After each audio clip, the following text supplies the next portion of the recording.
আসসালামু আলাইকুম students, welcome back to my channel. আমি আবারও চলে এসেছি এবিটিএ মাধ্যমিক টেস্ট পেপার নিয়ে। আমি আজকে তোমাদের এই টেস্ট পেপারের অঙ্কের যে দ্বিতীয় সেটটি আছে, সেই দ্বিতীয় সেটের যে 4 দাগের অঙ্কগুলো আছে সেই অঙ্কগুলো শুরু করব। ঠিক আছে, আমি আগের একটি ভিডিও করেছিলাম এই সেটের ওপরেই, এবং সেই ভিডিওতে তোমাদের 1 দাগের, 2 দাগের এবং 3 দাগের অঙ্কগুলো সলভ করে দিয়েছি। আজকে আমরা 4 দাগের অঙ্কগুলো শুরু করব। ঠিক আছে, তো বেশি কথা না বলে চলো আজকের ভিডিও শুরু করা যাক। শুরু করছি আজকের প্রথম অঙ্কটি। আমি শুরু করব 4 দাগের 2 অঙ্কটি দিয়ে।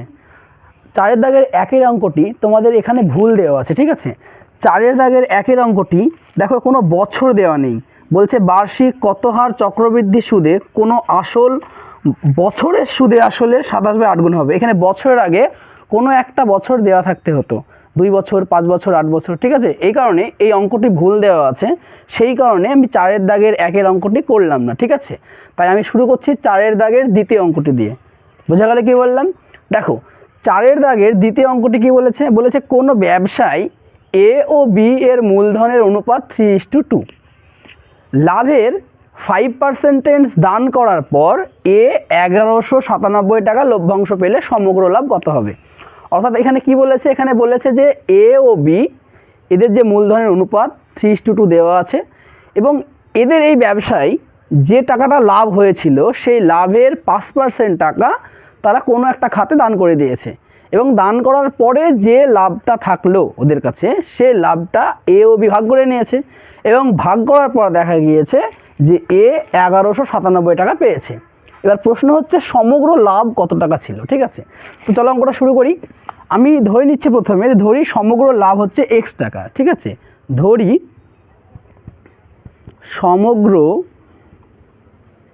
লাভের পরিমাণ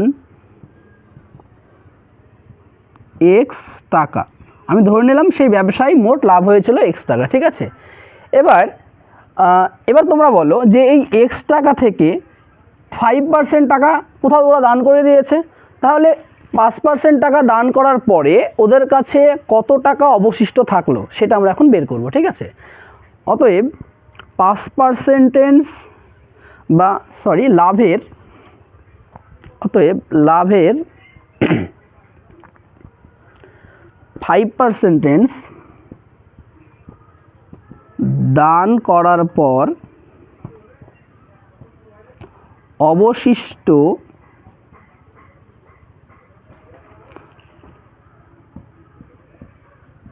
লাভের পরিমাণ কত হবে? দেখো প্রথমে x টাকা ছিল সমগ্র লাভ, সেখান থেকে বিয়োগ হয়ে যাচ্ছে। কত টাকা বিয়োগ করে দিচ্ছি আমরা? না, তো x এর 5% টাকা বিয়োগ করে দিচ্ছি, x × 5/100 টাকা। অর্থাৎ এই যে টাকাটা x × 5/100, অর্থাৎ x এর 5% টাকাটা ওরা দান করে দিচ্ছে কোথাও, ফলে মেন যে টোটাল লাভ থেকে সেটা বিয়োগ হয়ে যাবে, তাই না? তাহলে সমান সমান x বিয়োগ, দেখো কাটাকাটি করে দিলাম, 5 × 20 100, x/20 টাকা। এটা যদি লসাগু করি 20, তাহলে 20x - x টাকা 19x/20 টাকা। তাহলে মোট লাভ থেকে যদি 5% টাকা আমি কোথাও দান করে দিই, তাহলে আমার কাছে যে টাকাটা থাকলো সেটা হচ্ছে 19x/20 টাকা।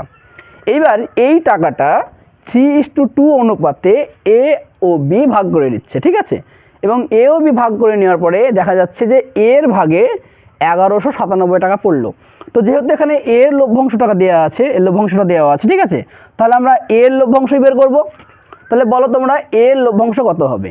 যদি এই টাকাটা অর্থাৎ 19x/20 টাকাটা আমি যদি 3:2 অনুপাতে ভাগ করে দিই, তাহলে এর ভাগে কত টাকা পড়ছে? তাহলে শর্তানুসারে টাকা ভাগ করে দেওয়ার সিস্টেম তোমরা জানি। আগে মোট লাভটা লিখতে হয় 19x/20 ইন্টু এর অনুপাত কত? 3 বাই আনুপাতিক যোগফল লিখতে হয় নিচে, তাই না? আনুপাতিক যোগফল কত? 3 আর 2 5। তাহলে এইটা হচ্ছে আমার এর লভ্যাংশ। আবার এর লভ্যাংশ কত দেওয়া আছে? 1197 টাকা। বোঝা গেল কি বললাম?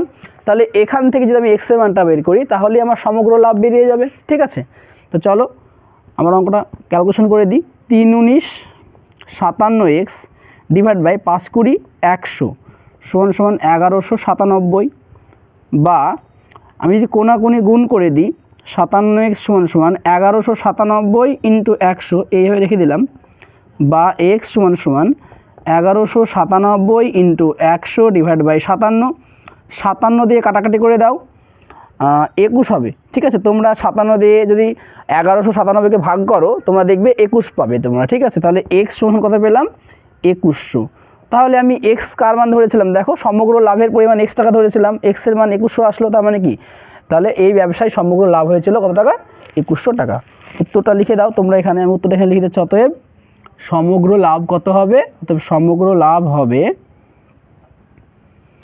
2100 টাকা। আশা করি অঙ্কটা সবাই বুঝতে পেরেছো। চলো নেক্সট অঙ্কটি করা যাক। দেখো পরের অঙ্কটি বলছে x² + ax + 8 = 0 এবং x² + bx + a = 0 সমীকরণ দ্বয়ের একটি সাধারণ বীজ 2 হলে a ও b এর মান নির্ণয় করো। খুব সহজ একটি অঙ্ক। আমরা কি জানি যে কোনো একটি সমীকরণে যদি বীজ দেওয়া থাকে তাহলে সেই বীজটি সেই সমীকরণকে সিদ্ধ করে, তাই না? তাহলে যেহেতু এই সমীকরণের বীজ ও 2 দেওয়া আছে, তাহলে এই 2 সংখ্যাটি এই সমীকরণকে সিদ্ধ করবে। আবার এই সমীকরণের বীজও কিন্তু 2 দেওয়া আছে, তাহলে এই 2 সংখ্যাটি এই সমীকরণটিকেও সিদ্ধ করবে, তাই না? তাহলে আমি কী করব? প্রথমে এই সমীকরণে এই 2 এর মানটা বসিয়ে দেবো। ঠিক আছে, দেখো এই সমীকরণে যদি 2 এর মানটা বসিয়ে দিই তাহলে আমি এখান থেকে কিন্তু a এর মানটা পেয়ে যাব। এবার এই সমীকরণেও আমি x এর জায়গায় 2 এর মান বসিয়ে দেবো এবং এখান থেকে যে a এর মানটা পাবো সেই a এর মানটা কিন্তু এই a এর জায়গায় বসিয়ে দেবো, তাহলে b এর মান পেয়ে যাব। তাহলে খুব সহজেই a আর b এর মান কিন্তু আমরা বের করতে পারবো। তো দেখে নাও, প্রথমে লিখছি দেখো x² + x + 8 = 0। ঠিক আছে, এবার যেহেতু এই সমীকরণে একটি বীজ 2 বলেছে তাহলে এখানে 2 বসিয়ে দিলাম আমি, তাহলে 2² + a × 2 + 8 = 0, বা 4 + 2a + 8 = 0। তাহলে দেখো 2a = কত হবে? 8 আর 4 12 দিয়ে গেলে -12 হবে, তাহলে a সমান কত পেলাম? -6। বোঝালে কি বললাম? এবার আমি এইটা লিখছি x² + bx + a = 0। এই সমীকরণের একটি বীজ 2 বলেছে, তাই না? তাহলে এখানেও x এর জায়গায় 2 বসবে, তাহলে বা না অতএব দাও এখানে, তাহলে x এর জায়গায় 2 বসান 2² + b × 2 প্লাস দেখো এখানে a এর মান কত পেয়েছি? -6, তাহলে এখানে -6 বসিয়ে দিলাম। ঠিক আছে, = 0, বা 4 + 2b, আর এখানে প্লাসে মাইনাসে -6 = 0। তাহলে দেখো এখানে কি আসছে? 2b, আর এখানে 6 থেকে যদি 4 বাদ দিই তাহলে কত হবে? -2 থাকছে, = 0, বা 2b = 2, তাহলে এখান থেকে b = পেয়ে গেলাম 1। তাহলে আশা করি অঙ্কটি বুঝতে পেরেছো সবাই। এখানে আমি পেলাম a এর মান -6 এবং b এর মান 1। খুব সহজ অঙ্কটি। চলো নেক্সট অঙ্কটি শুরু করা যাক। শুরু করছি পরের অঙ্কটি। দেখো দেওয়া আছে যদি x = 7 + 4√3 হয় তবে 1/√x এর মান নির্ণয় করো। ঠিক আছে, তো চলো অঙ্কটি শুরু করি। এইখানে দেখো x = দেওয়া আছে 7 + 4√3। ঠিক আছে, তো এইখানটাকে আমি কি করব? এটাকে আমি পূর্ণ বর্গাকারে প্রকাশ করার চেষ্টা করছি। ঠিক আছে, পূর্ণ বর্গাকারে প্রকাশ। তো পূর্ণ বর্গাকারে প্রকাশ মানে কি? a + b তার হোল স্কোয়ার অথবা a - b তার হোল স্কোয়ার। তো কী করবো দেখে নাও, বা x = দেখো আমি 7টাকে দুটো সংখ্যার যোগফল আকারে লিখতে পারি। সেই সংখ্যা দুটো কী কী? আমি লিখছি এটাকে 4 প্লাস এখানে লিখলাম 4√3 আছে রেখে দিলাম, আর এখানে +3 লিখলাম। দেখো তোমরা 4 আর 3 যোগ করলে 7 হয়, আর এখানে যা ছিল তাই থাকলো। ঠিক আছে, দেখো তারপরে কি করছি? x = এই 4টাকে আমি কী করছি? দেখো 2 তার হোল স্কোয়ার, আমি সাজাচ্ছি a² + 2ab + b² এই আকারে সাজাচ্ছি। দেখো তাহলে a² + 2, a মানে এখানকার 2, b মানে এই √3টাকে আমি √3 লিখছি। ঠিক আছে, তাহলে 2ab + √3 তার হোল স্কোয়ার। এবার তোমরা একটু ওপরের লাইনটার সঙ্গে মিলিয়ে দেখো তো ঠিক হলো কি না। 2 × 4, এখানে 2 × 4 √3 প্লাস √3 তার হোল স্কোয়ার মানে শুধু 3। তাহলে দেখো এই লাইনটাই কিন্তু এখানে আছে, কিন্তু এখানে দেখো একটা ফর্মুলা তৈরি হয়ে গেছে। আমি এই 2টাকে যদি a মনে করি আর √3কে যদি b মনে করি তাহলে কি আসছে? a² + 2ab + b²। তাহলে তোমরা বলো যে a² + 2ab + b² ফর্মুলা কি? a + b তার হোল স্কোয়ার, তাই না?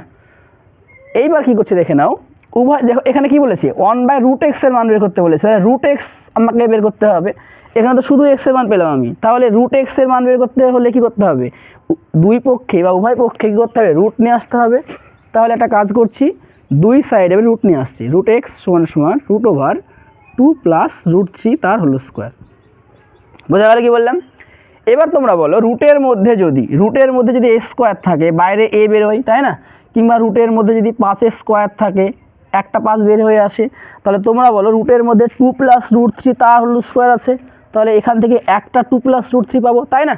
তাহলে অতএব কী পাচ্ছি দেখো, আচ্ছা অতএব নয়, কারণ এখানে 1/√x বের করতে হবে এখনও আমাকে, তাহলে √x পাচ্ছি 2 + √3, তাই না? দেখো এখানে আমাকে বলেছে 1/√x এর মান বের করতে, কিন্তু আমি পেলাম শুধু √x এর মান পেলাম, তাহলে এটাকে আমি কি উল্টে দেবো, তাই না, এর অনন্যক বের করে দেবো, তাহলেই তো 1/√x এর মান পেয়ে যাবো, তাই না? তাহলে বা এটাকে যদি অনন্যক করি 1/√x, তাহলে এটাই উল্টে যাবে 1/2 + √3 হয়ে যাবে, তাই না? এবার তোমরা বলো 1/2 + √3 এটা যদি করনিলেশন করে দিই আমি, তাহলে কিন্তু 1/√x এর মানটা আমি পেয়ে যাব, ঠিক আছে? আমি দেখো এখান থেকে এখানে করছি এবার অঙ্কটা, ঠিক আছে? বা 1/√x = তো করনিলেশন করার নিয়ম কি, এখানে দেখো নিচে 2 + √3 আছে, তাহলে 2 - √3 দিয়ে উপনিষকে গুণ করতে হবে, তাই না? তাহলে 1 × 2 - √3, আর এখানে 2 + √3 × 2 - √3। বোঝালো কি বললাম? অর্থাৎ 2 + √3 করণী নিরসক উৎপাদক কোনটি? এই 2 + √3 একটি করণী নিরসক উৎপাদক হচ্ছে 2 - √3। তাহলে 2 + √3 করণী নিরসক উৎপাদক দিয়ে আমি ওপর নিচকে গুণ করে দিলাম, ঠিক আছে? তাহলে বা 1/√x = এটা এক দিয়ে যেটা গুণ করি, তাহলে 2 - √3 থাকছে, আর এইটা দেখো a + b × a - b, তাহলে একটা ফর্মুলা তৈরি হচ্ছে a² - b², বা 1/√x = কী দাঁড়াচ্ছে দেখো 2 - √3 নিচে ডিভাইড বাই 2 × 2 = 4 -√3² মানে শুধু 3। এবার তোমরা বলো 4 থেকে 3 বাদ দিলে কত হয়, 1 হয়। এবার নিচে হরে যদি 1 থাকে, সেই 1-এর তো কোনো দাম থাকে না, তাই না? তাহলে শেষ পর্যন্ত কী পেলাম, 1/√x পাওয়া গেল 2 - √3, কারণ নিচে 1 হবে, সেই 1টা আমি লিখলাম না। তাহলে 1/√x এর মান কত পেলাম 2 - √3। এটাই হচ্ছে আমার উত্তর, ঠিক আছে? আশা করি অঙ্কটি বুঝতে পেরেছো। দেখো পরের অঙ্কটি কি বলেছে, পরের অঙ্কটি বলেছে দুটি বৃত্ত পরস্পরকে a ও b বিন্দুতে ছেদ করেছে, ঠিক আছে? তাহলে দুটি বৃত্ত পরস্পরকে a ও b বিন্দুতে ছেদ করেছে। চলো আমি আগে ছবিটা এঁকে নিই। এই একটি বৃত্ত, ঠিক আছে, এবং এই একটি বৃত্ত, এই দুটি বৃত্ত পরস্পরকে a বিন্দুতে, ধরো a বিন্দু এবং একটা b বিন্দুতে, এই a এবং b বিন্দুতে ছেদ করেছে, ঠিক আছে? a ও b বিন্দুগামী দুটি সরল রেখা বৃত্ত দুটিকে যথাক্রমে PQ ও RS বিন্দুতে ছেদ করেছে। অর্থাৎ a বিন্দুগামী একটি সরল রেখা আছে, তাহলে a বিন্দুগামী সরল রেখা, অর্থাৎ a বিন্দুর ওপর দিয়ে একটি সরল রেখা যাবে, তোমরা স্কেল দিয়ে একটু সুন্দরভাবে এঁকে নিও, ঠিক আছে? আর b বিন্দুগামী একটি সরল রেখা, যাক এইটা,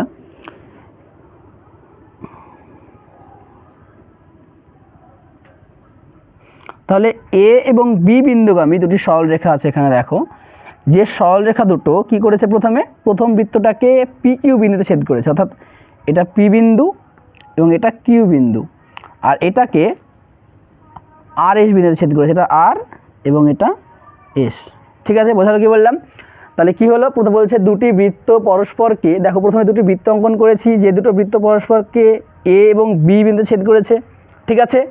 এবার a বিন্দুগামী একটি সরল রেখা এঁকেছি, যে সরল রেখাটা দুটি বৃত্তকে যথাক্রমে P এবং Q বিন্দু ছেদ করেছে, এবং b বিন্দুগামী যে সরল রেখাটা আছে, এই সরল রেখাটা একটু বেঁকে গেছে, তোমরা একটু সোজা করে টেনে নিও। এই b বিন্দুগামী সরল রেখাটা এই বৃত্তকে যথাক্রমে R এবং S বিন্দুতে ছেদ করেছে। কি বলেছে দেখো, কোণ APR 80 ডিগ্রি, তাহলে APR কোনটা, APR, তাহলে আমি PRটা যুক্ত করে দেব, ঠিক আছে? এই কোণটা দেওয়া আছে 80 ডিগ্রি। আর কি দেওয়া আছে, কোণ BRP কোনটা বলো তো, BRP এই কোণটা দেওয়া আছে 78 ডিগ্রি। প্রশ্ন হচ্ছে এ কিউ এস অর্থাৎ এইটা যুক্ত করে দিলাম, এই কোণটা কত ডিগ্রি, এবং বিএস কিউ কোণটা, বিএস কিউ এই কোণটার মান বের করতে হবে। ঠিক আছে, তো চলো অঙ্কটি শুরু করি। তো এই অঙ্কটি করার জন্য দেখো আমি এ এবং বি এই দুটি সরলরেখা যুক্ত করে দিলাম। ঠিক আছে, এই দুটি বিন্দু যুক্ত করে দিলাম, এ এবং বি বিন্দু দুটি যুক্ত করে দিলাম। ঠিক আছে, তো দেখো আমি আগে অঙ্কটি মৌখিকভাবে তোমাদেরকে বুঝিয়ে দিই যে কীভাবে এই অ্যান্সার দুটো আসবে। ঠিক আছে, তারপরে আমি করে দেখাচ্ছি। আমরা কি জানি যে বৃত্তস্থ চতুর্ভুজের বিপরীত কোণগুলি পরস্পর সম্পূরক হয়। অর্থাৎ যদি কোনো বৃত্তের মধ্যে একটি চতুর্ভুজ অঙ্কন করি, সেই চতুর্ভুজের বিপরীত কোণগুলি পরস্পর সম্পূরক, মানে কি বিপরীত কোণ দুটি যোগ করলে 180 ডিগ্রি হবে, তাই না? তো এখানে দেখো এই প্রথম বৃত্তটার দিকে লক্ষ্য করো। প্রথম যে বৃত্তটা তোমার এ পি আর বি, এই যে চতুর্ভুজটা আছে, এই চতুর্ভুজের নিশ্চিত হলে এই বিপরীত কোণগুলো, অর্থাৎ এই কোণটা এবং এই কোণটা যোগ করলে 180 ডিগ্রি হবে। আবার এই কোণটা এবং এই কোণটা, এই দুটো কোণ যোগ করলে 180 ডিগ্রি হবে, তাই না? তাহলে তোমরা বলো এটা যদি 80 ডিগ্রি হয় তাহলে এই কোণটা কত ডিগ্রি হবে? অর্থাৎ এই যে বি কোণটা, অর্থাৎ এ বি আর কোণটা অবশ্যই 100 ডিগ্রি হবে। তার কারণ তবেই তো 80 এবং 100 যোগ করলে 180 হয়। একইভাবে তোমরা বলো এই কোণটা যদি 78 ডিগ্রি হয় তাহলে এই কোণটা কত ডিগ্রি হবে? বলো কত হবে? অবশ্যই 102 ডিগ্রি হবে, কারণ 180 থেকে যদি আমি 78 বিয়োগ করে দিই 102 ডিগ্রি হবে। বোঝা গেল কি বললাম? আবার দেখো যে এই যে এখান থেকে টোটাল কোণটা, একটি সরলরেখার উপরে যদি কোনো সরলরেখা দণ্ডায়মান হয় তাহলে এই টোটাল দুটো, মানে এই যে দুটো কোণ তৈরি হয়েছে, এই দুটো কোণ সমষ্টি কত? এই দুটো কোণের 180 ডিগ্রি, তাই না? তাহলে দেখো এইখানটায় লক্ষ্য করো যে এই কোণটা 102 ডিগ্রি, তাহলে এখান থেকে এই কোণটা কত ডিগ্রি হবে? কারণ এই দুটো কোণের যোগফল তো 180 ডিগ্রি, তাই না? তাহলে এই কোণটা যদি 102 হয় তাহলে এই কোণটা কত ডিগ্রি হবে? এই অর্ধে এই কোণটা অবশ্যই তাহলে 180 থেকে 102 বিয়োগ করলে 78 ডিগ্রি হবে, তাই না? আবার তোমরা বলো যদি এই কোণটা 100 ডিগ্রি হয় তাহলে এই বাকি কোণটা কত ডিগ্রি হবে? 80 ডিগ্রি হবে, তাই তো নাকি? আবার দেখো আমরা কি জানি, এবার এই চতুর্ভুজের ক্ষেত্রে লক্ষ্য করো, অর্থাৎ এ কিউ এস বি এই চতুর্ভুজের ক্ষেত্রে লক্ষ্য করো। আমরা কি জানি যে এটা একটা বৃত্তস্থ চতুর্ভুজ, কারণ এটা এই দ্বিতীয় বৃত্তের মধ্যে এই চতুর্ভুজটা আছে এ কিউ এস বি। তাহলে এই যে চতুর্ভুজটা দেখতে পাচ্ছ, এই চতুর্ভুজের বিপরীত কোণগুলি পরস্পর সম্পূরক হবে। তাহলে এটা যদি 78 ডিগ্রি হয় তাহলে এটা কত ডিগ্রি হবে? 180 থেকে যদি 78 বিয়োগ করি তাহলে এটা 102 ডিগ্রি হবে। একই রকমভাবে এই কোণটা এবং এই কোণটার যোগফল 180 ডিগ্রি, তাই না? তাহলে এটা যদি 80 ডিগ্রি হয় তাহলে এটা 100 ডিগ্রি হবে। দেখো দুটো কোণের মান বেরিয়ে গেল আমার। এখানে বলেছিল কোণ এ কিউ এস কত, তাহলে এ কিউ এস 100 ডিগ্রি, এবং বিএস কিউ কত? বিএস কিউ কত ডিগ্রি? 102 ডিগ্রি। তাহলে আশা করি আমাকে বুঝতে পেরেছো। এবার আমি একটু লিখে করে দিচ্ছি, ঠিক আছে? দেখো প্রথমে আমি কি করলাম, প্রথমে এই কোণটি এবং এই কোণটির মান বের করেছিলাম, তারপরে এই কোণটির মান বের করেছিলাম, তারপরে এই দুটো কোণ মান বের করেছিলাম। এইভাবেই পরপর আমি এখন কোণগুলোর মান বের করছি, ঠিক আছে? তো যেহেতু প্রথমে দেখো আর পি এ বা এ পি আর 80 ডিগ্রি দেওয়া আছে, তাহলে এটা যদি 80 ডিগ্রি হয় তাহলে এই কোণটা কত ডিগ্রি হবে? অর্থাৎ এ বি আর কত হবে? তাহলে অর্থাৎ কোণ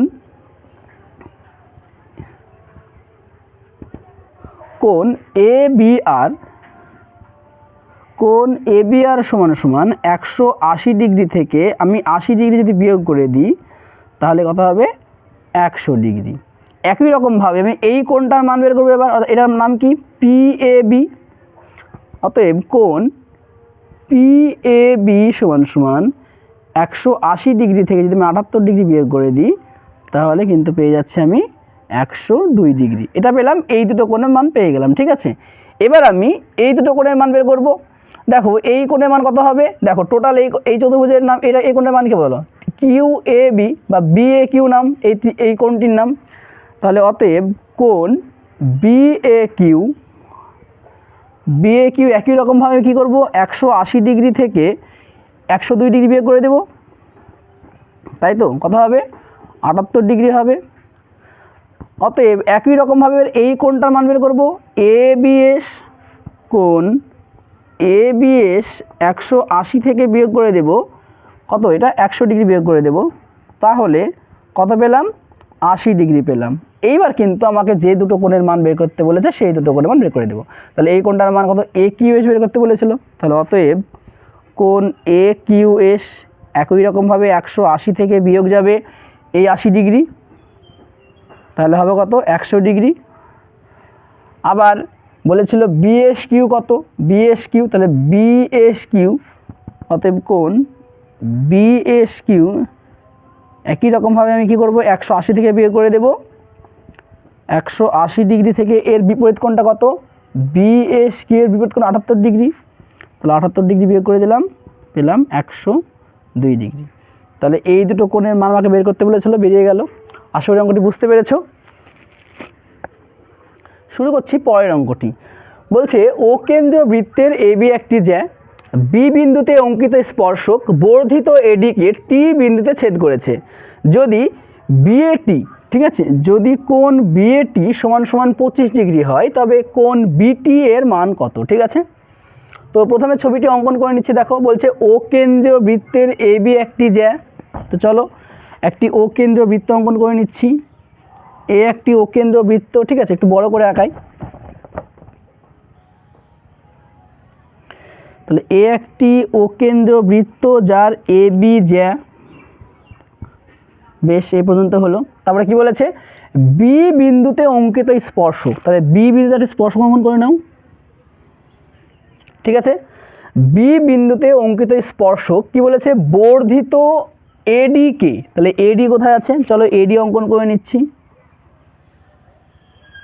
এই যে এটা ছিল এডি, ঠিক আছে, তো এই বর্ধিত এডিকে মানে কি, এডিটাকে বাড়াতে হবে, এই বর্ধিত এডিকে টি বিন্দুতে ছেদ করেছে, অর্থাৎ এই স্পর্শকটা এই এডি বর্ধিত এডিকে টি বিন্দুতে স্পর্শ করেছে। ঠিক আছে, তাহলে আমি স্পর্শকটা একটু আঁকাই ভালো করে, এই রকম। ঠিক আছে, দেখো বি বিন্দুতে একটা স্পর্শক অঙ্কন করেছিলাম, যে স্পর্শকটা কি হয়েছে, এই বর্ধিত যে এডি আছে না, এই এডিকে বর্ধিত এডিকে টি বিন্দুতে ছেদ করেছে। ঠিক আছে, আশা করি ছবিটি বুঝতে পেরেছো। এবার কি বলেছে দেখো, যদি বিএটি 25 ডিগ্রি হয়, বিএটি কোনটা, বিএটি অর্থাৎ এইটা যদি 25 ডিগ্রি হয় তবে বিটি এর মান কত, বিটি এ অর্থাৎ এই কোণটির মান আমাকে বের করতে বলেছে। ঠিক আছে, এই কোণটির মান বের করতে বলেছে। এখানে কালি পড়েনি, একটু ভালো করে কালিটা দিয়ে দিলাম। আচ্ছা, তো দেখো এই অঙ্কটি কীভাবে সলভ করবো দেখে নাও। আমি প্রথমে এই যে কেন্দ্র থেকে স্পর্শকের ওপরে আমি একটা লম্ব অঙ্কন করে নিচ্ছি। ঠিক আছে, তো আগে মৌখিকভাবে অঙ্কটি আলোচনা করে নিই। তো আমরা কি জানি যে বৃত্তের স্পর্শক এবং স্পর্শ বিন্দুগামী যে ব্যাসার্ধ সেটি পরস্পর কি লম্বভাবে অবস্থান করে। অর্থাৎ আমি এখানে যদি লম্বটা নিই এইটা, তাহলে এইখানে যে কোণটা তৈরি হলো, এই কোণটা দেখো, এই কোণটা যেখানে তৈরি হচ্ছে সেটা কিন্তু 90 ডিগ্রি। এই যে কোণটা তৈরি হলো এটা কিন্তু 90 ডিগ্রি, তাই না? বোঝালে কি বললাম? এবার তোমরা একটা জিনিস লক্ষ্য করো, এখানে যে একটি ত্রিভুজ তৈরি হয়েছে ও এ বি ত্রিভুজ, এই ও এ বি ত্রিভুজের এই ও এ এবং ও বি এটি কিন্তু ব্যাসার্ধ দুটো, তাই না? আর ব্যাসার্ধ দুটো কী হয়, সমান হয়। তাহলে এটা একটি সমদ্বিবাহু ত্রিভুজ। তাহলে এই কোণটি যদি 25 ডিগ্রি হয়, আমরা কি জানি যে সমদ্বিবাহু ত্রিভুজের যে দুটি বাহু সমান সেই বাহু দুটির বিপরীত কোণগুলি সমান। তাহলে এই বাহু দুটি সমান মানে কি, তাহলে এই বাহু দুটির বিপরীত কোণ এইটা এবং এইটা, তাহলে এই দুটো কোণ সমান হবে। তাহলে এই কোণটা যদি 25 ডিগ্রি হয় তাহলে এই কোণটাও কিন্তু 25 ডিগ্রি হবে, তাই তো নাকি? আচ্ছা, এবার তোমরা বলো এই দুটো যদি 25 25 50 হয় তাহলে এটা কত হবে? অবশ্যই 130 ডিগ্রি হবে, তাই না? আচ্ছা, এর প্রশ্ন হচ্ছে এই কোণটার মান কত ডিগ্রি হবে? আচ্ছা, এই কোণটি আপাতত দরকার নেই, তুমি দেখো এই কোণটি যদি নাও বের করি তা অঙ্কটি হয়ে যাবে। আমরা ক্লাস 8-এ একটি উপপাদ্য করেছিলাম, সেটা হচ্ছে যে কোনো একটি ত্রিভুজের, ঠিক আছে, কোনো একটি ত্রিভুজের যদি কোনো একটি বাহুকে আমি বাড়িয়ে দিই তাহলে যে বহিক কোণটা তৈরি হয়, তাহলে সেই বহিক কোণের মান কী হবে না, তো বিপরীত অন্তস্থ কোণ দুটির যোগফলের সমান ছিল। যে ত্রিভুজের কোনো একটি বাহুকে বর্ধিত করলে যে বহিস্থ কোণ উৎপন্ন হয় সেই বহিস্থ কোণের মান বিপরীত অন্তস্থ কোণ দুটির যোগফলের সমান। তাহলে তুমি দেখো এখানে যে ও এ বি ত্রিভুজটা তৈরি হয়েছে, এই ও এ বি ত্রিভুজের এই কোণটা বহিক কোণ, তাহলে এই বহিঃকোণের মান কি হবে না, তো এই দুটো কোণ অন্তস্থ কোণ, বিপরীত অন্তস্থ কোণ এই বহিঃকোণে, তাই না? তাহলে এই দুটো কোণের সমষ্টির কিন্তু সমান হবে, অর্থাৎ তাহলে 25 25, তাহলে এই কোণটার মান কত পেলাম 50 ডিগ্রি হবে। বোঝা গেল? বুঝতে পেরেছো? অথবা তোমরা এইভাবে করতে পারো, যেটা আমি করেছিলাম 25 25 50, তাহলে এই ত্রিভুজের তিনটে কোণের যোগফল 180 ডিগ্রি, তাহলে 180 থেকে 50 বদলে 130 ডিগ্রি থাকে। আবার আমরা কি জানি যে এই কোণটা এবং এই কোণটা, এই টোটাল কোণের যোগফল 180 ডিগ্রি, তাহলে 180 থেকে যদি 130 বিয়োগ করি তাহলে 50 ডিগ্রি। এইভাবে তোমরা বের করতে পারো, কোনো সমস্যা নেই, ঠিক আছে? এবার তোমরা বলো, এই যে ত্রিভুজটা তৈরি হয়েছে ওবিটি ত্রিভুজের, এই ওবিটি ত্রিভুজের এই কোণটা 90 ডিগ্রি, এই কোণটা 50 ডিগ্রি, তাহলে এই কোণটা কত? তাহলে 180 থেকে এই দুটো কোণের যোগফল বিয়োগ করে দিলে এটা বেরিয়ে যাবে। তাহলে আশা করি সবাই বুঝতে পেরেছো কী করলাম। তো চলো অঙ্কটি শুরু করি আমরা। এবার একটু লিখিতভাবে করে দিচ্ছি অঙ্কটা, দেখে নাও। প্রথমে কি করছি দেখে নাও। প্রথমে কি করলাম, প্রথমে দেখো ও আর বি, মানে এই লম্বটা অঙ্কন করলাম, তাই না? এটা লিখে নিচ্ছি। তো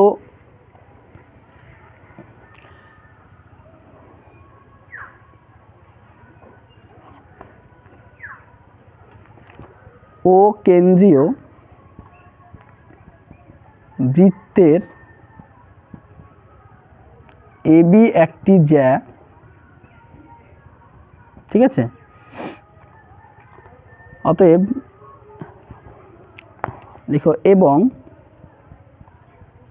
ওবি লম্ব বিটি, ঠিক আছে? ওবি লম্ব বিটি। এবার কোণ বিএটি দেওয়া আছে 25 ডিগ্রি, তাহলে কোণ বিএটি সমান সমান 25 ডিগ্রি দেওয়া আছে। তাহলে অতএব তোমরা বলো কোণ ওবি এ কত হবে? কোণ এ বি ও কত হবে? এটা 25 ডিগ্রি হবে, তাই তো? কেন হবে? যেহেতু, লিখে দাও, যেহেতু ও এ সমান সমান ও বি। বোঝা গেল? এবার লিখবো অতএব কোণ বিওটি,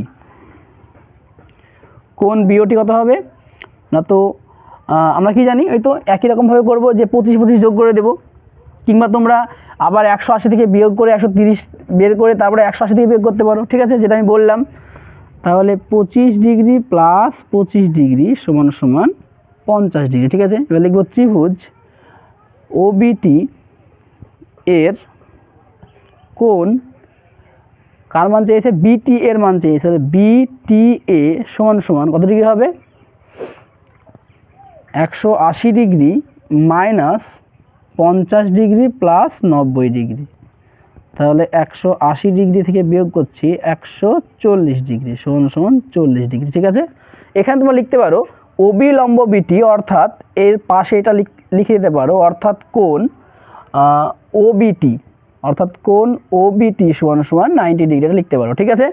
তাহলে কি পেলাম? কোণ বিটি এর মান পেলাম, বিটি এর মান পেলাম কিন্তু আমি কত? 40 ডিগ্রি, ঠিক আছে? তাছাড়া আমি বুঝতে পেরেছো? পরের অঙ্কটি বলেছে ও কেন্দ্রীয় বৃত্তের 10 সেমি ও 24 সেমি দৈর্ঘ্যের দুটি সমান্তরাল জ্যা এবি এবং সিডি কেন্দ্রের বিপরীত পাশে অবস্থিত। যদি এবি ও সিডি জ্যা দুটির মধ্যে দূরত্ব 17 সেন্টিমিটার হয়, তবে বৃত্তের ব্যাসার্ধের দৈর্ঘ্য কত? তো চলো প্রথমে চিত্রটি অঙ্কন করে নিচ্ছি ও কেন্দ্রীয় বৃত্তের। তো চলো, এ একটি বৃত্ত, ঠিক আছে? এই ও কেন্দ্রীয় বৃত্ত, এই ও কেন্দ্রীয় বৃত্তের 10 সেমি এবং 24 সেমি দৈর্ঘ্যের দুটি সমান্তরাল জ্যা আছে, জ্যা এবি এবং সিডি কেন্দ্রের বিপরীত পাশে অবস্থিত, ঠিক আছে? এবি এবং সিডি, দেখো প্রথমে কি বলেছে যে একটি এবি জ্যা আছে, এবি জ্যায়ের দৈর্ঘ্য 10 সেন্টিমিটার। তাহলে এবি জ্যায়ের দৈর্ঘ্য 10 সেন্টিমিটার, এই ধরে নিলাম এবি জ্যা, যার দৈর্ঘ্য দেওয়া আছে 10 সেন্টিমিটার, ঠিক আছে? আর কি দেওয়া আছে? সিডি জ্যা দেওয়া আছে, যার দৈর্ঘ্য 24 সেন্টিমিটার। তাহলে সিডি জ্যা, যার দৈর্ঘ্য দেওয়া আছে 24 সেন্টিমিটার, ঠিক আছে? এবং বলেছিল এটা কেন্দ্রের বিপরীত পাশে, অর্থাৎ দুই পাশে অবস্থিত, ঠিক আছে? এবার এবি ও সিডি জ্যা দুটির মধ্যে দূরত্ব 17 সেন্টিমিটার, অর্থাৎ এখান থেকে যে কেন্দ্র থেকে যে এবি জ্যায়ের দূরত্ব এবং সিডি জ্যায়ের দূরত্ব, এই টোটাল দূরত্বটা দেওয়া আছে, অর্থাৎ এবি এবং সিডি জ্যায়ের দূরত্বটা দেওয়া আছে 17 সেন্টিমিটার। এখানে নাম দিলাম আমি পি কিউ নাম দিচ্ছি। এখানে পি কিউ যে দৈর্ঘ্যটা দেওয়া আছে, পি কিউ এর দৈর্ঘ্য দেওয়া আছে 17 সেন্টিমিটার, ঠিক আছে? তবে বৃত্তের ব্যাসার্ধের দৈর্ঘ্য কত? বৃত্তটার ব্যাসার্ধ চাইছে, ঠিক আছে? তো আমি কি করে নিচ্ছি দেখো, প্রথমে আমি এখানকার ওডি এই সরলরেখাটা যুক্ত করে দিলাম, ঠিক আছে। ওডি যুক্ত করার পর তাহলে কী পাবো আমি, আচ্ছা এখানে ওবি এটাও যুক্ত করে দিলাম, ঠিক আছে। তো চলো অঙ্কটা করি। প্রথমে কি বলেছে দেখে নাও। প্রথমে লিখছি দেখো, এবি জ্যায়ের দৈর্ঘ্য দেওয়া আছে, এবি সমান সমান দেখো দেওয়া আছে 10 সেন্টিমিটার। তাহলে এবি যদি 10 সেন্টিমিটার হয়, এখানকার পিবি কত হবে বলো। অতএব নিশ্চয়ই পিবি তাহলে হবে আমার 10/2 সেন্টিমিটার সমান সমান 5 সেন্টিমিটার, তাই তো নাকি। একই রকমভাবে দেখো সিডি জ্যায়ের দৈর্ঘ্য দেওয়া আছে কত, সিডি দেওয়া আছে 24 সেন্টিমিটার। তাহলে এখানকার সিডি যদি 24 সেন্টিমিটার হয়, তাহলে এখানকার কিউডি কত হবে, কিউডি অবশ্যই অর্ধেক হয়ে যাবে, অর্থাৎ 24/2 সেন্টিমিটার সমান 12 সেন্টিমিটার। আসলে বুঝতে পেরেছো, দেখো টোটাল এবিটা যদি 10 হয় তাহলে অর্ধেক পিবি 5 হবে, টোটাল সিডি যদি 24 হয় তাহলে কিউডি 12 হবে, তাই তো। এবার এখানে দেখো টোটাল পিকিউ এর মানটা দেওয়া আছে 17 পিকিউ এর যে দূরত্বটা দেওয়া আছে, দৈর্ঘ্যটা দেওয়া আছে 17 সেন্টিমিটার। আমি ধরে নিচ্ছি যে ওপি যে অংশটা, এই ওপি অংশটা ধরে নিচ্ছি এক্স, ঠিক আছে। তাহলে ওপি যদি এক্স হয় তাহলে ও কিউটা কত হবে, নিশ্চয়ই 17 - এক্স হবে, ঠিক আছে। তাহলে কি করছি, ধরি ওপি সমান সমান এক্স সেন্টিমিটার, অর্থাৎ ওপিটা যদি এক্স সেন্টিমিটার হয় তাহলে ও কিউটা কত হবে। অতএব ও কিউ সমান সমান হবে 17 - এক্স সেন্টিমিটার, ঠিক আছে। বোঝালে কি বললাম। এবার আমি দেখো কি করছি, প্রথম যে ত্রিভুজটা দেওয়া আছে অর্থাৎ ও পিবি, এই ত্রিভুজ থেকে আমি ও বি এর মানটা বের করছি, ঠিক আছে। একই রকমভাবে নিচে যে ও কিউডি ত্রিভুজটা দেওয়া আছে, সমকোণী ত্রিভুজটা, সেই ও কিউডি ত্রিভুজ থেকেও আমি কিন্তু ওডি এর মানটা বের করব। এবার দেখো তোমরা একটা জিনিস লক্ষ্য করো, ওবির মানটা আর ওডির মানটা এই দুটো তো বৃত্তের ব্যাসার্ধ, তাই না। আর বৃত্তের ব্যাসার্ধগুলো সমান হয়, তাহলে এই মানটা এবং এই মানটা আমি সমান করে দেব, ঠিক আছে। তো চলো শুরু করছি। প্রথমে লিখছি ত্রিভুজ ও পিবি থেকে পাই, ত্রিভুজ ও পিবি থেকে পাই। তো এই ওপিবি ত্রিভুজের এই কোণটা যদি 90 ডিগ্রি হয়, তাই না, এই কোণটা তো 90 ডিগ্রি, তাহলে এটা অতিভুজ, তাহলে ওবি স্কোয়ার সমান সমান ওপি স্কোয়ার পিবি স্কোয়ার। তাহলে ওবি সমান কত আসছে দেখি না, আমরা সরাসরি করছি ওবি সমান সমান √ওভার দেখো পিবি স্কোয়ার ওপি স্কোয়ার। তাহলে পিবি কত দেওয়া আছে 5, তাহলে 5 স্কোয়ার প্লাস ওপি কত ধরেছি দেখো তো, ওপি ধরেছি এক্স, তাহলে এক্স স্কোয়ার, ঠিক আছে। তাহলে কত পেলাম, সমান সমান √ওভার 25 প্লাস এক্স স্কোয়ার, ঠিক আছে। এটা 1 নম্বর সমীকরণ দিলাম, হয়ে গেল। একই রকমভাবে লিখব ত্রিভুজ, নিচেটার নাম কি ও কিউডি, ত্রিভুজ ও কিউডি থেকে পাই, ও কিউডি থেকে পাই। তাহলে এই ত্রিভুজের কোনটা অতিভুজ, এইটা অতিভুজ, তাই তো।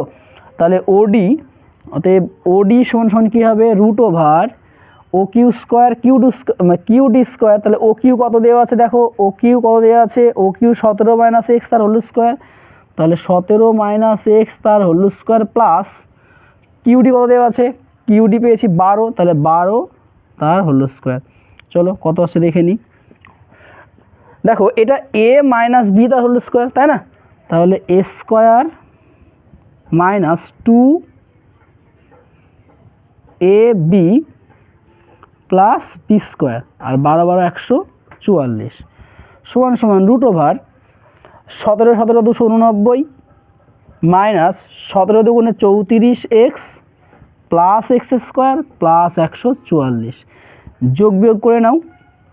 দেখো এক্স স্কোয়ারটাকে আগে রাখছি, x square minus 34 X plus এই দুটো যদি যোগ করি, 9 আর 4 13, 13 3 হাতে থাকলো 1, 8 আর 4 12 আর 1 13, 13 3 হাতে থাকলো 1 2 3 4 433, ঠিক আছে। একবার দেখে নিই, 9 আর 4 13, 8 আর 4 12, 1 13, 2 3 1 4, তাহলে এটা আমি 2 নম্বর সমীকরণ দিলাম, ঠিক আছে। তো দেখো এইখানে আমরা কি পাচ্ছি যে ওবির মান পেলাম এইটা এবং ওডির মান পেলাম এইটা। এবার তোমরা বলো ওবি আর ওডি কী জিনিস, ওবি এবং ওডি এই দুটো বৃত্তের ব্যাসার্ধ, আর বৃত্তের ব্যাসার্ধ মানে কি সমান, তাই না।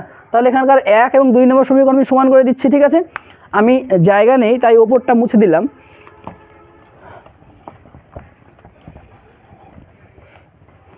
কিছুটা মুছে দিচ্ছি আমি, ঠিক আছে। তো দেখো কি করছি, যে লিখবে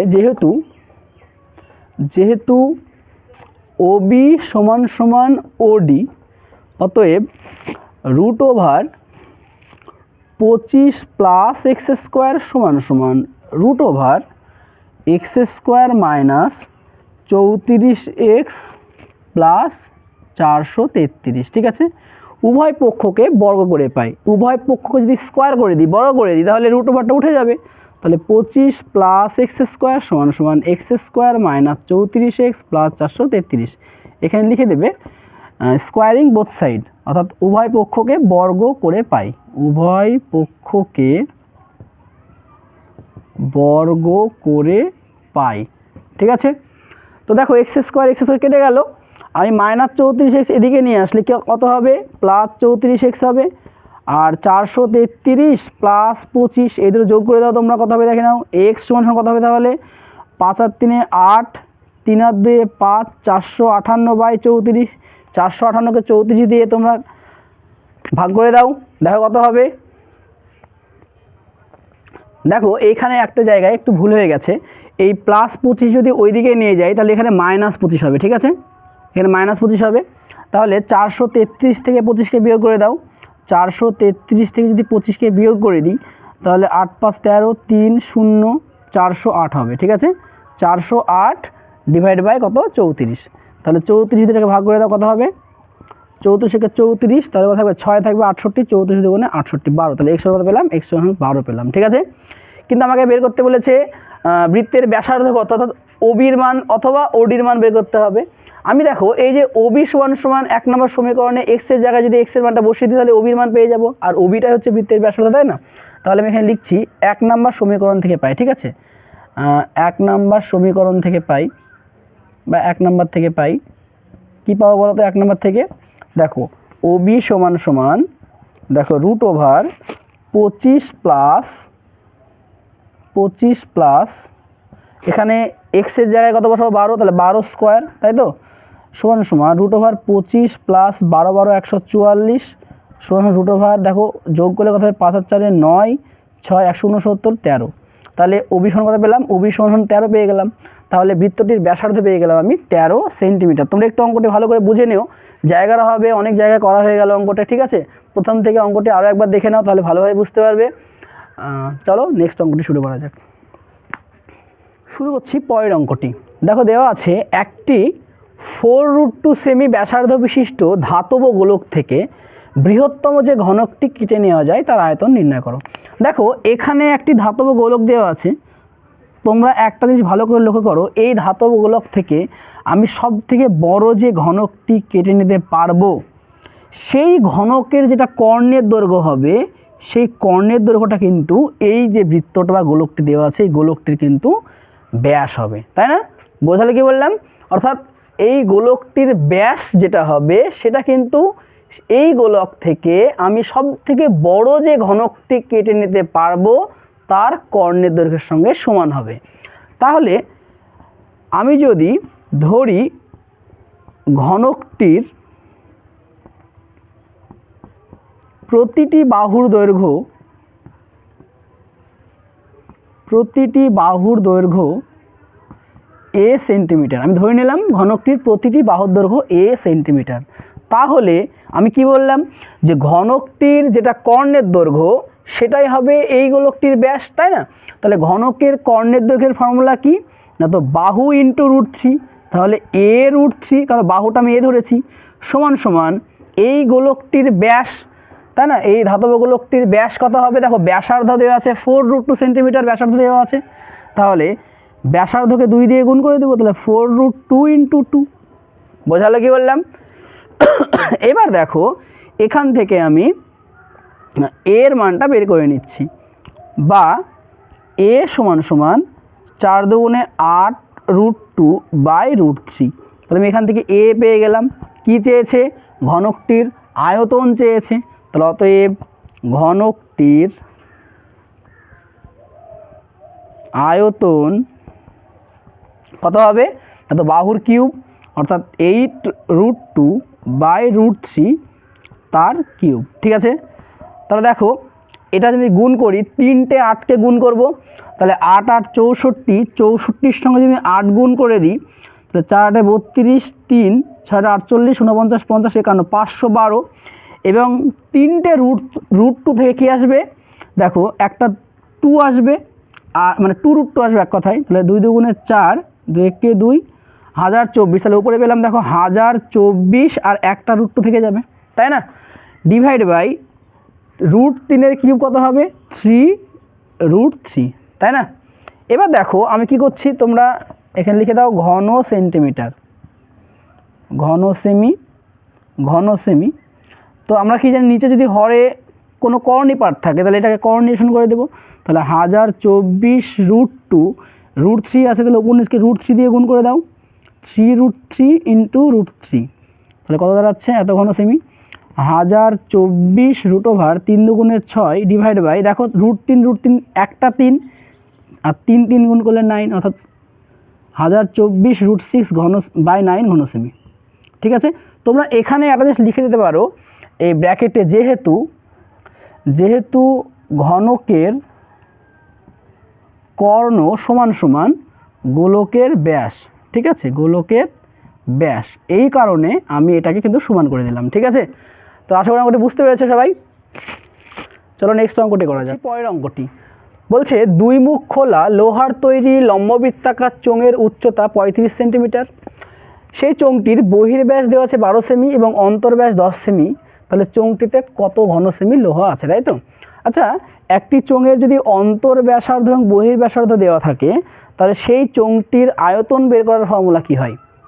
তাহলে আমরা সবাই জানি, দেখো চোঙটির আয়তন যদি অন্তর্ব্যাসার্ধ বহির্ব্যাসার্ধ দেওয়া থাকে তাহলে তার আয়তন বের করার ফর্মুলা হয় কত বলো, সেটা হচ্ছে পাই r² - r² × h। ঠিক আছে, এটা হচ্ছে বহির্ব্যাসার্ধ, এটা হচ্ছে অন্তর্ব্যাসার্ধ। যদি বহির্ব্যাসার্ধ বড় আর হয় আর যদি অন্তর্ব্যাসার্ধ ছোট আর হয়, তাহলে সেক্ষেত্রে সেই চোঙের আয়তন বের করার যে ফর্মুলা সেটা হচ্ছে পাই ইন্টু বড় r² - ছোট r² × h। ঠিক আছে, তো চলো আমি প্রথমে কি করছি, এই চোঙটির বহির্ব্যাসার্ধ বের করে নিই। চোঙটির বহির্ব্যাস দেওয়া আছে, তাহলে আমি বহির্ব্যাসার্ধ বের করে নিচ্ছি। বহির্ব্যাসার্ধ, ঠিক আছে, কত হবে বহির্ব্যাসার্ধ, আমি যদি বড় আর ধরি এটাকে, তাহলে 12/2 সেন্টিমিটার = 6 সেন্টিমিটার। একই রকমভাবে চোঙটির অন্তর্ব্যাসার্ধ বের করে নিব আমি এখন, অন্তর্ব্যাসার্ধ। ঠিক আছে, অন্তর্ব্যাসার্ধ স্মল আর 10/2 সেন্টিমিটার = 5 সেন্টিমিটার। অতএব বলেছে চোঙটিতে কত ঘন সেমি লোহা আছে, অতএব চোঙটিতে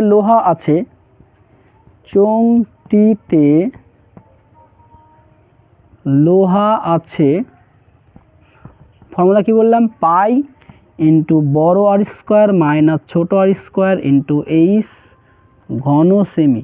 ঠিক আছে, মানগুলো বসিয়ে দাও, 22/7 ইন্টু তোমার বড় আর কত দিয়েছে 6, তাহলে 6² - 5² ইন্টু দেখো উচ্চতা, চোঙটির উচ্চতা কত দেওয়া আছে দেখো 35 সেন্টিমিটার, তাহলে 35 ঘন সেমি, তাহলে 22/7 ইন্টু দেখো এখানে 36 - 25 কত হবে দেখো, 6² মানে 36, তাই তো? তাহলে 36 থেকে যদি আমি 25 বিয়োগ করে দিই কত হবে, 6 থেকে 5 দিলে 1, 3 থেকে দিলে 1, 11, তাহলে 11 ইন্টু 35 ঘন সেমি। 7 দিয়ে কেটে দাও, 5 সাথে 35 গুণ করে দাও, দেখো 5 11 55, তাই তো?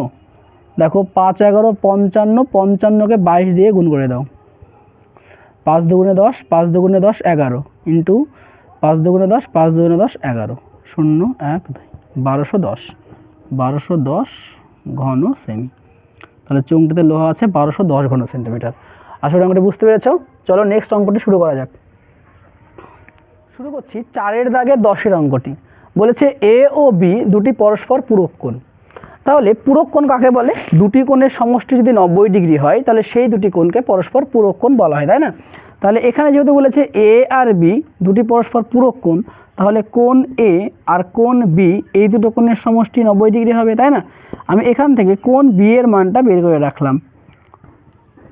ঠিক আছে, এবার কি বলেছে, প্রমাণ করো sign A plus sine B তার হোল স্কোয়ার সমান সমান 1 প্লাস সাইন এ কস এ। ঠিক আছে, তাহলে আমি অঙ্কটির বাম পক্ষ অংশটি তুলে নিলাম। ঠিক আছে, বাম পক্ষ কি আছে, বাম পক্ষে sine A plus sine B তার হোল স্কোয়ার।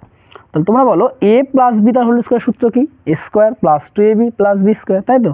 তাহলে এ স্কোয়ার অর্থাৎ sine square A plus 2ab, 2 A বলতে সাইন এ, বি বলতে এখানে সাইন বি।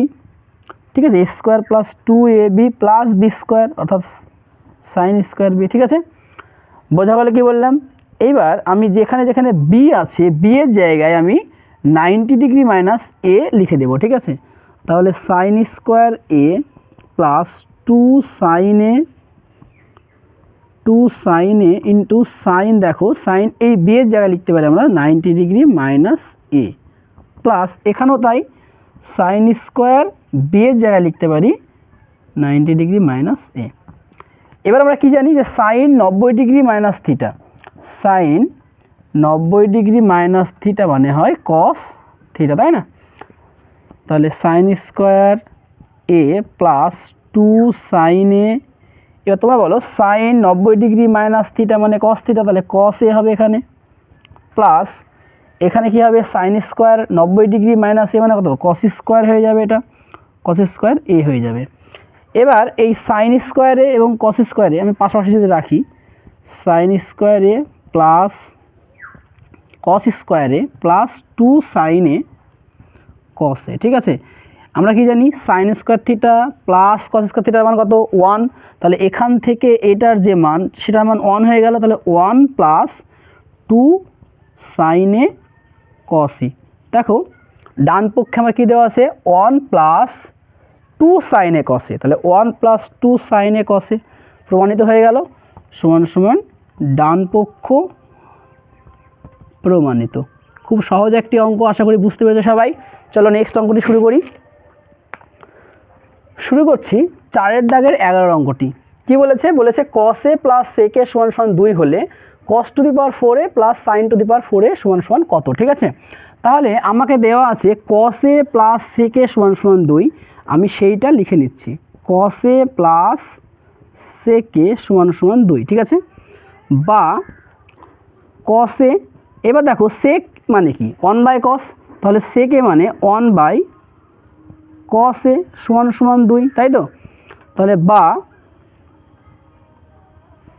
কস এ লসাগু হয়ে গেল, তাহলে কি থাকছে কস স্কোয়ার এ প্লাস 1 সমান সমান 2। যদি বজ্র গুণন করে দিই তাহলে কি দাঁড়াচ্ছে দেখো তো, কস স্কোয়ার এ প্লাস 1 সমান সমান 2 কস এ, তাই তো। তাহলে এবার এই 2 কস এ এদিকে নিয়ে চলে আসবো, তাহলে বা কস স্কোয়ার এ প্লাস 2 কস এ এদিকে আসলে মাইনাস 2 কস এ প্লাস 1 সমান সমান 0। আমি এখানে কস একে যদি এ ভাবি আর 1টাকে যদি বি ভাবি, তাহলে কি আসছে A square minus 2ab plus B square সূত্র চলে আসছে না। তাহলে এটাকে লেখা যায় এ মাইনাস বি তার হোল স্কোয়ার সমান সমান 0। তাহলে বা কস এ মাইনাস 1 সমান সমান 0, বা কস এ সমান সমান মাইনাস 1 দিয়ে গেলে প্লাস 1 হয়ে গেল। তাহলে কস কত ডিগ্রির মান 1 হয়, কস 0 ডিগ্রির মান 1 হয়, তাহলে উভয় সাইডের কস অমিট করে দিলে এ সমান সমান 0 ডিগ্রি পেয়ে গেলাম। তাহলে এই পর্যন্ত আসলে সবাই বুঝতে পেরেছো। আমাকে মান বের করতে দিয়েছে cos to the power 4a plus sine to the power 4a সমান সমান কত। তাহলে লিখে নিচ্ছি cos to the power 4a plus sine to the power 4a। তাহলে এর জায়গায় এর মানটা বসিয়ে দিচ্ছি, এ সমান 0 ডিগ্রি পেয়েছি, তাহলে মানটা বসিয়ে দিলাম cos to the power 4 0 degree plus sine to the power 4 0 degree. ঠিক আছে, সমান সমান কস 0 ডিগ্রি, কস 0 কত 1, তাহলে 1 to the power 4 plus sine 0 0 0 to the power 4, তাহলে 1 টু দি পাওয়ার 4 মানে 1 প্লাস 0 1 0 যোগ করলে 1 হয়ে গেল। আশা করি অঙ্কটি সবাই বুঝতে পেরেছ। চলো নেক্সট অঙ্কটি করা যাক। শুরু করছি 4 দাগের সর্বশেষ অঙ্কটি। খুবই সহজ একটি অঙ্ক দেওয়া আছে রাশিবিজ্ঞান থেকে। ঠিক আছে, কি বলেছে নিচে রাশি তথ্যের যৌগিক গড় দেওয়া আছে 15, তাহলে কে এর মান কত। তোমরা এই অঙ্ক অনেকবার করেছো, তো চলো প্রথমে কী করবো, আমরা এই তথ্যের গড় বের করবো। ঠিক আছে, তো এই তথ্যের গড় বের করতে হলে আমরা দেখো কে যুক্ত কোনো একটা মান চলে আসবে। এবার শর্ত অনুসারে সেই গড়ের মানটা সমান সমান করে দেবো, এটার সঙ্গে সমান করে দেবো, দিয়ে কে এর মানটা বের করবো। ঠিক আছে, তাহলে গড় বের করার জন্য মূলত আমাদের যদি প্রত্যক্ষ পদ্ধতিতে গড় নির্ণয় করি তাহলে মূলত 3খানা ছক হবে। ঠিক আছে, তো প্রথমে আমি ছক টেনে নিচ্ছি। দেখো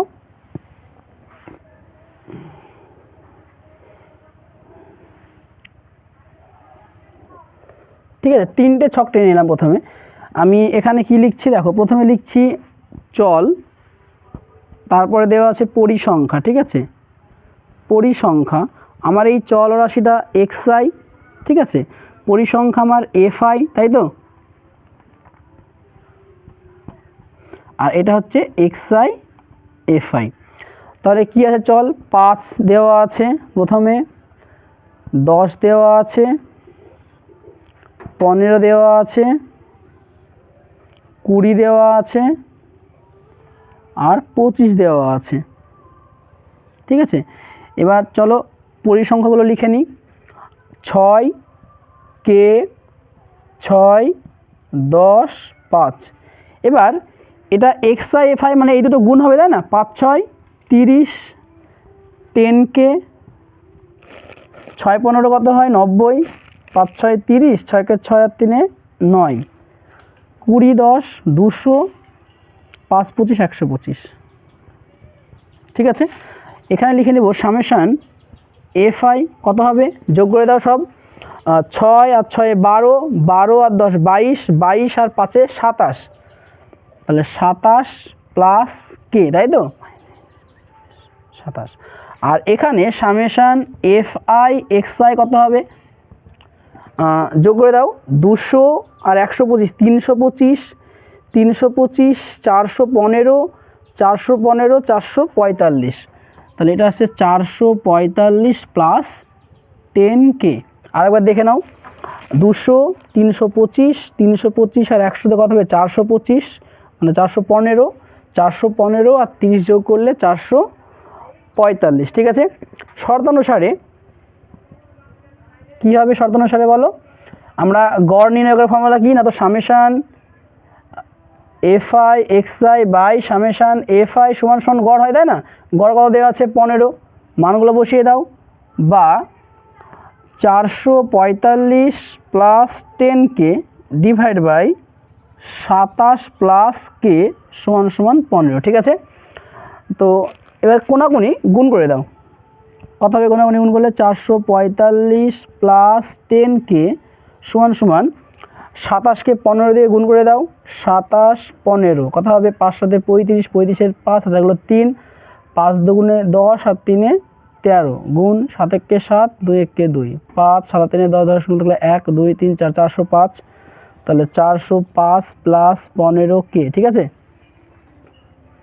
এবার দেখো 10k আর এই 15k এদিকে যদি নিয়ে চলে আসে কত হবে, মাইনাস 15k সমান সমান 405, আর 445 ওইদিকে নিয়ে গেলে 400 মাইনাস 445, মাইনাস 5k সমান সমান, তাহলে 445 থেকে 405 বাদ দিলে থাকছে মাইনাস 40, তো মাইনাস মাইনাস কেটে গেল, বা কে সমান কত দাঁড়াচ্ছে 40 বাই 5, 5 8 40, অর্থাৎ কে সমান সমান 8। তাহলে অঙ্কটি সবাই বুঝতে পেরেছে আশা করছি। ঠিক আছে, তাহলে এই ছিল আমাদের 4 দাগের সর্বশেষ অঙ্কটি। তো আশা করি সব অঙ্কগুলো তুমি বুঝতে পেরেছো, তোমরা সবাই সব বুঝতে পেরেছো। ঠিক আছে, তাহলে আজকের ভিডিওটি এই পর্যন্তই। তো ভিডিওটি ভালো লেগে থাকলে অবশ্যই লাইক করবে এবং শেয়ার করবে তোমাদের বন্ধুদের সঙ্গে, যারা 2025 শিক্ষাবর্ষে মাধ্যমিক পরীক্ষা দিতে চলেছে তাদের জন্য অত্যন্ত গুরুত্বপূর্ণ এই ভিডিওটি। তোমরা তোমাদের বন্ধুদের সঙ্গে অবশ্যই শেয়ার করবে। আজকের মতো তাহলে টাটা।